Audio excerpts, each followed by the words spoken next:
નર્મદા જિલ્લા કલેક્ટર ગંગા સિંઘે રાજપીપળાની GMERS attach general hospital અને જીતનગર ખાતે નિર્માણાધીન નવી સિવિલ હોસ્પિટલ મેડિકલ કોલેજ કેમ્પસની મુલાકાત લઈ કામગીરીની સમીક્ષા કરી હતી.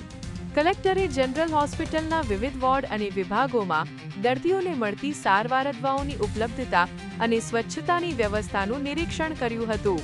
દર્દીઓને જરૂરી દવાઓ સમયસર મળી રહે અને સારવાર દરમિયાન કોઈ અગવડ ન પડે તે માટે અધિકારીઓને સૂચના આપવામાં આવી હતી. ત્યારબાદ જીતનગર ખાતે નિર્માણાધીન નવી સિવિલ હોસ્પિટલ અને મેડિકલ કોલેજ કેમ્પસના બાંધકામની પ્રગતિનું સ્થળ પર નિરીક્ષણ કરવામાં આવ્યું હતું.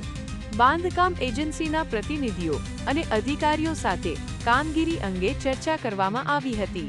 આગામી દિવાળી સુધીમાં નવી સિવિલ હોસ્પિટલનું કામ પૂર્ણ કરી અત્યાધુનિક સારવાર સુવિધાઓ શરૂ કરવા કલેક્ટરે તાકીદ કરી છે.